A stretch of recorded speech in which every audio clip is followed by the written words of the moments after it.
Halo, ketemu lagi kita pada materi yang berikutnya. Sebelumnya, Assalamualaikum warahmatullahi wabarakatuh. Salam sehat sejahtera semuanya. Gimana kabarnya? Semoga baik-baik semua ya, sehat semua ya. Hari ini kita akan belajar mengenai distribusi sampling. Oke, kita mulai aja. Nah, kalau mendengar kata sampling itu terkait dengan sampel ya. Nah, biasanya ini ya, kalau kita belajar sesuatu hal di real gitu ya, ada populasi itu kan besar ya, kita ambilnya biasanya sampel. Jadi kita bisa ambil beberapa sampel, tapi biasanya sih kita ambilnya satu sampel aja ya. Sampel yang diambil ini biasanya acak dari beberapa dari populasinya ya. Nah, itu nanti akan kita cari distribusi samplingnya, rata-ratanya, distribusi sampling, proporsi, simpangan pokok, dan sebagainya. Ini saya pikir perbedaan populasi dan sampel, nah, saya pikir paham ya. Nah, kalau sampling itu cara atau teknik yang dipergunakan untuk mengambil sampel. Bisa random, bisa non-random ya. Nah, berikutnya distribusi sampling itu distribusi dari besaran-besaran statistiknya. Nah, tergantung. Nah, ini ya, kalau misalnya nih ada beberapa seperti ini yang sampel yang biru ini kita ambil yang 10, misalnya yang merah kita ambil yang 2, ini kita ambil yang 8, ini kita ambil. Nah, ini sampelnya ini nanti akan ini merupakan bagian dari populasinya. Populasi itu nanti ada beberapa atribut parameternya, ada nu, ada rho, ada sigma kecil, ada R, ada B ini ya. Nanti sampelnya juga ada. Nah, jadi kita ambil parameter dari sampelnya. Nanti kita hitung dari distribusi samplingnya ini, dari besarannya ini ya, yang akan kita hitung distribusinya berapa. Nah, ini distribusi sampling ini kita akan membahas distribusi sampling rata-rata, kemudian proporsi dan varian sampling ya. Ini kalau sampelnya besar, ini biasanya N-nya lebih dari sama dengan 30. Nah, ini nanti kita pakai rumus seperti ini. Nah, nanti terapannya di slide berikutnya yang kecil ini ya, distribusi T, proporsi dan varians. Kita mulai aja yang dari distribusi sampling rata-rata. Jadi kalau di populasi punya rata-rata nu, simpangan bakunya sigma, besarnya terhingga, maka untuk ukuran sampel acak N yang cukup besar, distribusi rata-rata sampel mendekati distribusi normal. Dengan rata-rata sampel ini ya, yang eksper ini sama dengan rata-rata yang di populasi, dan simpangan baku untuk yang di sampelnya sama dengan simpangan baku yang populasi dibagi akar N. Itu untuk N yang cukup besar ya, lebih dari sampai 30. Nah, ini berikutnya. Apabila sampel random beranggotakan N individu masing-masing diambil dari satu populasi, punya min dan nilai standar, maka distribusi sampel rata-rata mempunyai min sama dengan kurang A ya, min populasinya dan standar deviasinya. Nah, ini yang kita hitung ya. Jadi untuk yang sampelnya ukuran populasinya kecil dibanding ukuran sampel, N kecil per N besarnya lebih dari 5% ya. Ini rata-rata sampel sama dengan rata-rata populasi. Ini standar bakunya, rumusnya pakai ini ya. Jika populasinya cukup besar ya, rumusnya ini. Nah, jadi kalau cukup besar itu sekitar N-nya lebih dari sama dengan 30. Tadi sudah ya. Nah, ini kemudian nanti akan kita masukkan ke distribusi standar. Jadi distribusi rata-rata tadi ya perlu distandarkan. Karena memang data itu berdistribusi normal ya. Nanti kita hitung rata-rata sampelnya berapa, dikurangi rata-rata populasi dibagi standar deviasi yang sampel. Contohnya, tinggi badan mahasiswa rata-rata 165 cm, simpangan baku 8,4 cm. Diambil sampel acak 45 mahasiswa, tentukanlah berapa peluang tinggi rata-rata ke 45 mahasiswa tersebut antara ini sampai ini ya. Nah, ini hampir sama yang kemarin ya, distribusi normal itu menghitungnya. Nah, penyelesaiannya, nah, jika ukuran populasi tidak dikatakan besarnya, nah ini selalu dianggap cukup besar. Nah, ini sampelnya 45, ini tergolong besar ya, lebih dari 30 ya. Jadi rumusnya tadi ini ya, rata-rata sampelnya sama dengan rata-rata populasi tadi 165. Ini ya, simpangan bakunya populasi 8,4. Jadi simpangan baku yang sampel 8,4 dibagi akar N, N-nya 45 tadi ya. Ini ketemu yang 21,252. Jadi yang ditanyakan tadi antara 160 sampai 168 ya, yang A tadi. Nah, ini antara 160 168. Ini berarti yang akan kita hitung X-nya ini ada 2 ya. 160 sama 168.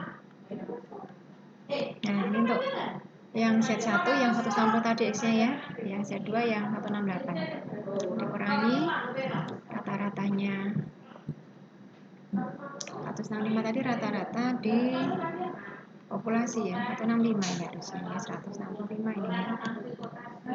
Ini tadi soalnya yang 160 ya, yang rata-rata populasinya 165, ini sama 165. Ini yang X1 nya yang 160, ini X2 nya yang 168. Nah, ini mestinya X1 X2 ya, bukan rata-rata ya, ini ya, ini dikoreksi sendiri, ini X1 X2 bukan X-per, jadi tanpa pakai garis di atas. Jadi sudah dihitung, jadi rata-rata dari X1 nya 160 dikurangi 165 dibagi standar deviasi bakunya 1,252 tadi ya. Nah, ini tadi pakai X-bar karena memang soalnya ya kan distribusi rata-rata. Nah, jadi kalau ini diberi X-bar, ini X-bar 1 maksudnya X1 nya di sini ya, pakai bar juga nggak apa-apa, tapi ini yang 1, ini yang kedua, karena ini Z yang 1 ya Z yang 2. Oke, setelah dikurangi dibagi ketemunya sekian. Nah, ini dicek di kurva di tabel normal baku. Di daftar distribusi normal baku ini antara ini sampai sini luasnya setengah ditambah 0,918. 3,99 itu dengan Z2,4 ya, coba dicek ini. Nah, 3,99 ini setengah ya, sama 2,4. 2,4 itu 2,40 ini berarti ya 0,4918 ya. Nah, jadi distribusi normal itu kan seperti gunung begini ya. Nah, antara min 3,99 sampai plus 2,4. Min 3,99 ini luasnya setengah, dari tengah sampai 2,4 ini luasnya 0,4918. Jadi luas yang diminta dijumlahkan dari min 3,99 sampai plus 2,4. Dijumlah hasilnya ini. Jadi peluangnya rata-rata dari 160 sampai 168 sebesar ini 0,9918, atau kalau dibuat persen 99,18% ya. Soal yang kedua, rata-rata tinggi paling sedikit 166, sama tadi, berarti rata-rata X nya ini diganti 166, min-nya masih sama ya, populasinya jadi rata-rata 165, ini deviasi standarnya 1,252, ketemunya sekian. Nah, ini kalau tidak di tabel luasnya 0,8 itu 2881 ya, 0,2881. Kalau diminta paling sedikit itu berarti 166, paling sedikit itu berarti apa? Lebih besar ya, lebih besarnya. Nah, jadi kan rata-ratanya kan 165 ya, 166 itu sebelah kanannya. Paling sedikitnya 166, berarti 166 ke kanan ya. Jadi kalau separuh kurva itu luasnya setengah ya, sisanya yang ekornya itu yang ke kanan, berarti setengah dikurangi 0,2881. Jadi kalau kita gambarkan misalnya, lebih pahamnya kalau digambar lebih paham ya. Bentar. Oke, kita gambar dulu. Sebentar ya. Seru-seru.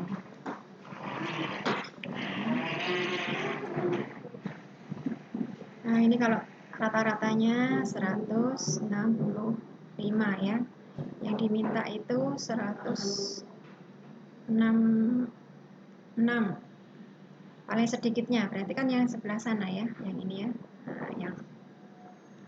yang ekornya ini. Luasnya ini dari separuh kurva ini kan luasnya setengah nih. Nah, berarti luasnya yang di ekornya ini tinggal setengah dikurangi luasnya ini. Ini di Z-nya ketemunya 0,2881 tadi ya. Kalau yang tadi ini, yang A itu, kalau kita gambarkan, berarti distribusinya misalnya begini ya. Tengahnya itu rata-ratanya 165. Yang diminta dari 160 kan sebelah kirinya 165 ya, nah, sampai 168. Yes.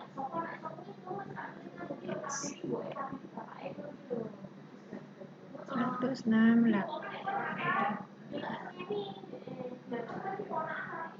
Sorry.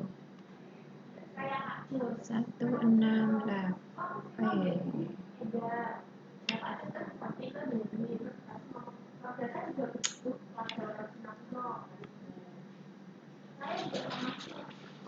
Hmm, 168 ya. Nah, ini luasnya yang 160 ini ke 165 ini luasnya tadi setengah ya, setengah. Ini sampai sini 165 sampai 168 tadi 24 tadi luasnya 0,4918. Ini 0,4918. Nah, nanti luasnya dari sini sampai sini ya dijumlah. Nah, jadinya ditambah. Kalau ini tadi dikurang ya. Nah, berikutnya ini apabila dari populasi diketahui variannya dan perbedaan rata-rata dari sampel ke sampel tidak lebih dari harga D, maka berlaku hubungan standar deviasi dari sampelnya kurang dari atau sama dengan D. Nah, ini untuk menentukan ukuran sampel yang paling kecil.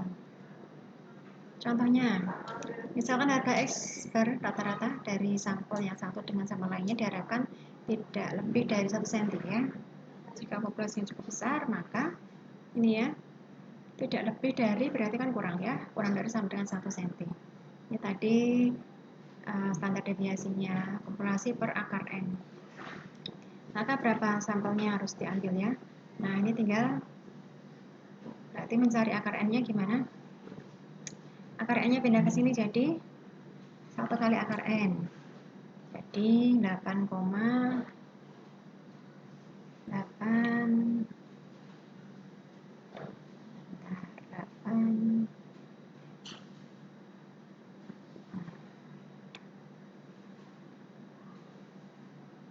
8,4 lebih dari sama dengan 1 kali akar N ya. Nah, akar N ini kalau hilang kan di kuadrat, artinya akar kuadrat kan tinggal N ya. Nah, tinggal ini dikuadratkan. Nah, berarti akarnya tadi hilang, ini dikuadratkan, 8,4 kuadrat itu 70,58. Nah, jadi N-nya lebih besar sama dengan 70,8. Jadi kalau dibalik tulisnya ya N-nya ke sebelah kiri, ini tandanya juga ikuti lebih besar ya, N-nya yang lebih besar ya. Jadi N-nya lebih besar artinya paling sedikit 71 dibulatkan ke atas. Berikutnya distribusi sampling proporsi. Proporsi ini berarti ada populasi N besar ya, ada peristiwa A sebanyak Y di antara N, maka dapat dihitung proporsinya. Proporsinya ini Y-nya Y per N. Jika dari satu populasi diambil sampel acak berukuran N kecil dan misalkan di dalamnya ada peristiwa A sebanyak X. Sampel ini juga mempunyai proporsi X per N, berarti proporsinya ini ditulis P yang sampel ya, yang populasi ditulis new. Jika semua sampel yang mungkin diambil dari populasi ini, maka didapat kumpulan harga statistik populasi. Dari kumpulan ini dapat menghitung rata-rata dari rata-rata proporsi dan simpangan baku proporsi. Ini ya rumusnya ini, kalau sampelnya jika populasinya kecil, kalau besar ini ya. Nah, jadi rata-rata proporsinya sama dengan rata-rata yang disampel. Kemudian simpangan bakunya ini rumusnya ya. Kalau cukup besar ini kita pakai akar N yang sebelah sini ya. Nah, ini sigma P dinamakan kekeliruan atau galat baku proporsi. Contohnya, ada petunjuk kuat bahwa 10% anggota masyarakat tergolong dalam golongan A. Sebuah sampel di Aceh dari 100 orang telah diambil. Tentukan peluangnya ada lebih bahwa dari 100 orang itu akan ada paling sedikit 15 orang dari golongan A. Jadi, dari populasi diketahui proporsinya 10% golongan A ya. Diambil N-nya 100. Tentukan peluangnya bahwa dari 100 tadi ada paling sedikit 15 orang dari golongan A. Nah, ini berarti sampelnya ya, sampelnya ini yang golongan A 15 dari 100. Proporsi yang sampelnya berarti berapa? 15 per 100 ya. Kalau proporsinya yang populasi ini 10% ya. Yang sampel ini 15 per 100. Tentukan bahwa peluangnya ya paling sedikitnya 15. Berarti paling sedikit itu lebih besar. Nah, ini menghitungnya pakai distribusi proporsi ya. Sampelnya 100 ya, jadi cukup besar. Nah, ini tadi proporsinya yang dari soal tadi yang populasi 10% ya. Jadi P-nya 10%, 1 min P-nya berarti 1 min 0,1, 0,9. Sampelnya 100 diantara paling sedikit 15, maka proporsi yang sampel tadi 15 per 100 ya, 0,15. Maka kekeliruan bakunya ini ada rumus yang tanpa N ya. Jadi yang rumus yang ini ya, populasinya cukup besar ya tadi, N-nya 100 ya, lebih dari 30. Nah, jadi P-nya 0,1 masukkan, 1 min P 0,9 masukkan, N-nya 100 ya. Di akar ketemunya nih 0,3. Jadi bilangan setnya, set apa? Proporsinya paling sedikit 0,15 tadi ya, yang sampel dikurangi yang populasi 0,1 dibagi ini standar deviasinya. Nah, hasilnya sekian. Ini kalau dicek di distribusi normal baku 1,67 itu hasilnya berapa? 1,67 ya.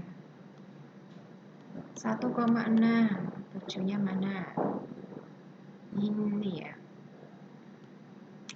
4525, 0,4525. 4525. Ini ya. Nah, kalau paling sedikit berarti yang dihitung apa? Kalau kita gambarkan ke distribusi normalnya,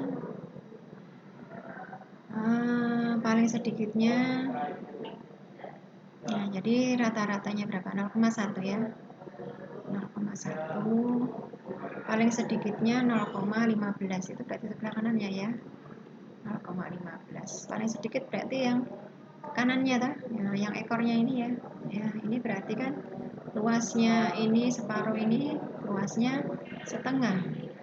Jadi ekornya ini luasnya setengah dikurangi luasnya ini luas kurvanya ini berarti luas distribusi normal tadi ini 0,4525. Jadi ini luasnya dari tabel 0,4525 ya. Nah, jadi dikurangi ya, ini ya jelas ya.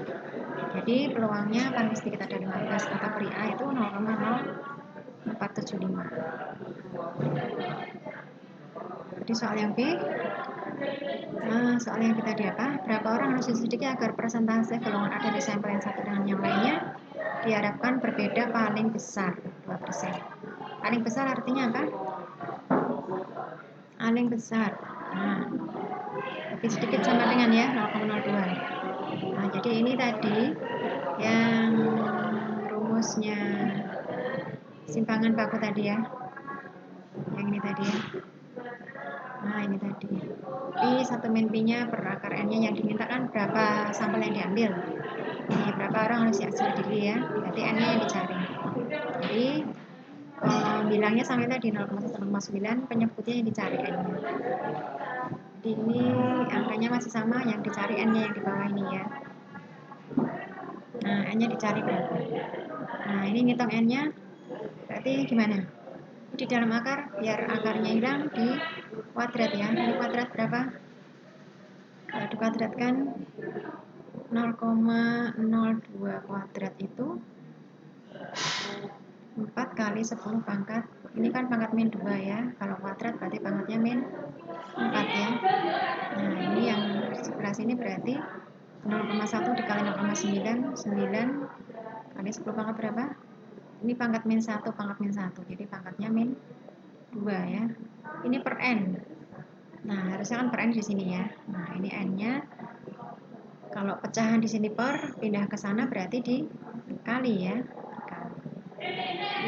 Nah, ini berarti kalau dikali berarti n-nya sorry, kalau ini ada n-nya, ini seharusnya ada n-nya ya. Nah, biar sama. Nah, jadi n-nya ini kalau mau dihitung, ini kan harus pindah ini. Kan biar sendirian n-nya ini pindah ke sebelah sini. Nanti ini 9 kali 10 pangkat min 2. Ini dibagi 4, 10 pangkat min 4. Nah, pangkat min 4 kalau pindah atas kan pangkatnya plus 4. Plus 4 ini min 2. Berarti pangkatnya berapa? 4 min 2, 2 ya. 9 dibagi 4 berapa? 2,25 ya.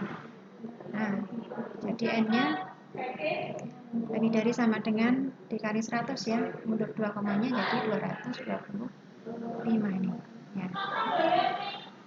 Bisa ya? Oke, berikutnya distribusi sampling selisih rata-rata. Tadi rata-rata, proporsi ini selisihnya. Jadi ada dua populasi, masing-masing ukurannya N1 dan N2. Populasi 1 ada rata-rata new 1, simpangan bakunya sigma 1. Populasi yang kedua new 2, sigma 2 ya. Dari setiap populasi secara independen kita ambil sampel-sampel. Dari N1 dari populasi 1, N2 dari yang kedua. Kemudian untuk membedakan populasi ke-1, dimisalkan mempunyai variabel X, populasi kedua Y. Nah, biar beda kasih variabel yang beda X sama Y ya. Nah, jadi ini kita punya rata-rata untuk yang X sama yang Y. Makanya banyaknya sampel ya. Nah, kemudian kita untuk selisih antara sampel, antara rata-rata dari sampel, ini ya, XI min Y-nya. Jadi ada beberapa kumpulan selisih rata-rata sampel. Dari kumpulan selisih rata-rata sampel ini akan dibentuk distribusi selisih rata-rata.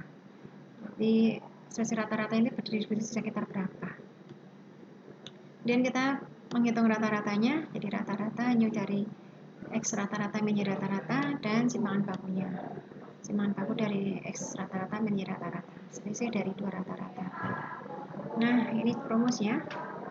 Kalau n-nya besar, n-nya cukup besar ya, sama acaknya, maka dihitung pakai rumus ini. Kalau untuk ukuran sampel cukup besar, maka selisih rata-ratanya akan mendekati selisih normal ya. Ini sama yang tadi rumusnya, rata-ratanya selisih yang di sampel, yang di populasi dibagi simpangan bakunya. Kalau ini selisih ya selisihnya ya. Contohnya, rata-rata tinggi mahasiswa laki-laki 163, simpangan baku 5,2. Untuk perempuan, rata-rata 152, simpangan baku 4,9. Dari kedua kelompok diambil sampel acak secara independen, ukurannya sama 140. Berapa peluang rata-rata tinggi mahasiswa laki-laki? Paling sedikit 10 cm lebihnya dari rata-rata tinggi mahasiswa perempuan. Jadi rata-ratanya selisihnya ya. Ini kan paling sedikit 10 lebihnya. Nah, paling sedikit 10 lebihnya berarti selisihnya paling tidak 10 ya. Dari perempuan, jadi laki-laki dan perempuan paling sedikit 10. Oke. Misalkan X sama Y-nya masing-masing rata-rata dari sampel laki-laki dan perempuan. Jadi laki-lakinya X, perempuannya Y. Yang ditanyakan peluang selisih dari X sama Y-nya paling sedikit 10. Dari yang diketahui rata-rata dari yang laki-laki ya 163, 95,2, yang perempuan ini. Nah, N-nya sama ya. Ini soal tadi ini laki-laki rata-rata simpangan baku, rata-rata simpangan baku N-nya sama ya. Nah, ini kita hitung rata-ratanya, rata-rata dari selisih rata-rata. Nah, jadi rata-rata yang kedua sama yang pertama tadi dihitung selisihnya. Yang laki-laki kurangi perempuan, selisihnya 11 ya, simpangan bakunya. Simpangan baku yang pertama ya kuadrat per N1 plus simpangan baku 2 kuadrat per N2 di akar. Ini ya. Ini N-nya sama sih kebetulan ya. Nah, dikuadratkan, dibagi, ditambah, di akar ketemu sekian. Nah, ini baru masuk ke distribusi normal. Selisih rata-ratanya paling sedikit 10 yang diminta ya. Jadi 10 dikurangi selisihnya yang di sini sampelnya 11. Populasi ini sorry. 11. Dibagi simpangan bakunya ini sama dengan 1,66 negatif ya. Yang diminta paling sedikit. Paling sedikit itu berarti lebih besar ya. Jadi kalau digambarkan distribusi normalnya, kalau di min ya, min itu berarti sebelah kiri ya, sebelah kirinya tengah-tengah. Di sini misalnya min 1,66, paling sedikit segini. Nah, berarti kan semua ini ya, semuanya. Nah, jadi yang separuh ini luasnya 0,5 ya, separuh itu ya setengah luasnya ini. Ini yang di tabel distribusi normal 1,66 ini luasnya. Nah, cek 1,66.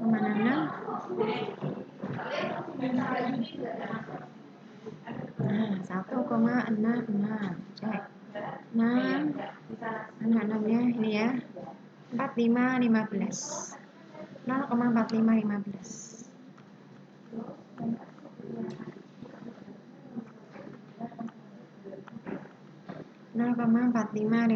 ini. Nah, jadi ini luasnya 0,4515. Ini luas dari tabelnya. Nah, jadi ini luasnya 0,4515. Ditambah ini setengah. Nah, jadi ditambah ya. Jadi peluangnya 0,9515.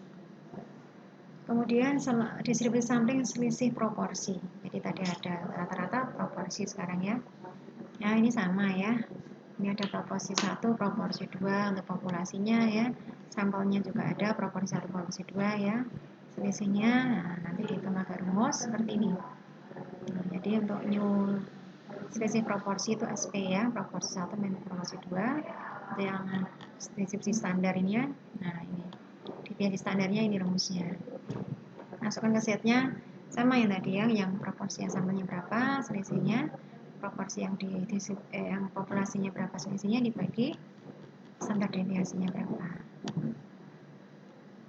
Contohnya, ada petunjuk kuat bahwa calon A akan mendapat suara 60%.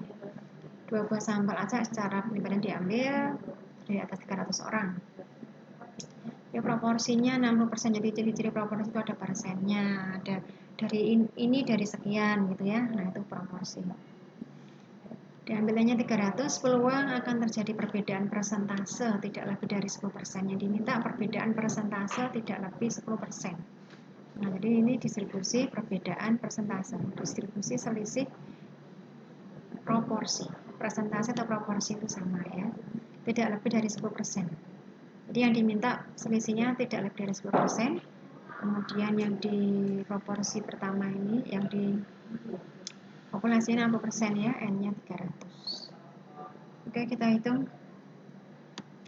Nah, kedua sampelnya diambil dari sebuah populasi. Jadi, dua populasi ini dianggap sama P-nya. Karena ini nggak ada keterangannya ya. Nah, ini ya, jadi calon A ini 60% ya. Sampel acak diambil 300 orang. Perbedaan persentase itu kan berarti perbedaan dari dua hal ya. Artinya selisih dari persentasenya yang sampel 1 dan yang sampel kedua. Jadi populasinya karena ini yang diketahui hanya 60%, ini populasinya dianggap dua populasi yang sama-sama 60% proporsinya. Jadi kalau nggak diketahui populasi 1-2 berarti dianggap sama. Jadi proporsinya untuk yang populasi P1 P2 dianggap sama 0,6. Kemudian proporsi yang diminta yang di soal tadi selisihnya tidak lebih dari 10% ya, jadi kurang dari 10%.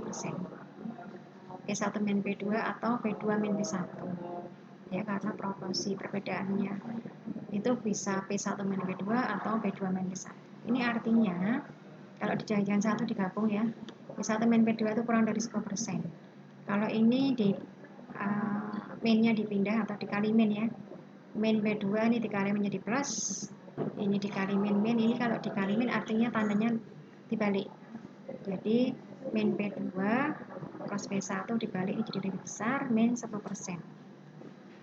Jadi kalau dikali min ini min P2, ini plus P1, ini dibalik ya, min 10%. Atau ini P2 min P1 min P2 ya kalau ditulis dibalik. Jadi P1 min P2, ini minnya kan miliknya P2 ini ya. Nah, ini lebih besar dari min 10%. Ini lebih besar dari min 10%. Nah, jadinya kan ini ya. Ini persen ya. Nah, maaf ini. Nah, jadinya ini. Nah, yang ini. Yang min ini. Nah, ini yang plus ini yang di sini. Nah, jadi selisih dari proporsi populasi tadi kan sama ya, jadi selisihnya 0 karena sama ya. Kemudian deviasi standarnya tadi rumusnya ini ya, P1 1 min P ya per N-nya plus yang kedua ya. Ya, jadi P1 nya 0,6, 1 min P, 1 min P nya berarti 0,4 ya per 300 karena populasinya sama ya, ini juga sama, ditambah di akar ketemunya sekian. Nah, kemudian Z-nya yang diminta selisihnya ini ya, dari min 10% sampai plus 10%. Jadi yang kita hitung dua. Jadi yang min 10% itu kan sama aja min 0,1 nih ya. Ini selisih yang populasinya 0 tadi ini per deviasi standarnya 0,04 sekian. Yang plus 10% atau 0,1 min selisih proporsi populasinya 0 tadi ini ya per 0,04 ketemunya sekian. Jadi sebenarnya sama nih angkanya ya, karena ini min ini plus. Nah, artinya nanti kalau dilihat di distribusi normalnya ini dari min sampai plus ya, nah, dari min 2,5 sampai plus 2,5. Nah, yang di divisi standar itu dari 0 tengah-tengah ini sampai 0 sampai 2,5 ini ya. Ini sampai sini. Oh, sorry, sampai sini aja ya. 2,5 kita cek di distribusi standar. 2,5 hasilnya berapa tadi ya? 2,5 ini. 2,5 0,4938. 4938.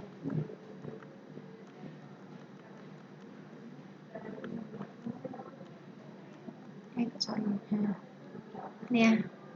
Nah, ini jadi satu kurva ini luasnya ini 0,4938. Yang diminta kan dari min sampai plus ini. Berarti ada dua kurva ya. Ya tinggal dikali 2. 2 kali 0,4938 tetapnya sekian. Nah, ini tinggal latihan soal. Ya, mudah-mudahan bermanfaat, bisa tambah semangat belajar. Sampai jumpa di lain materi.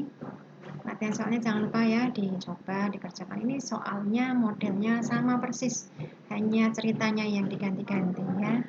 Sama, modelnya sama, cara ngitungnya sama, hanya ceritanya yang beda. Nah, dicoba ya. Demikian dari saya, semoga bermanfaat. Wassalamualaikum warahmatullahi wabarakatuh. Selamat belajar. Bye.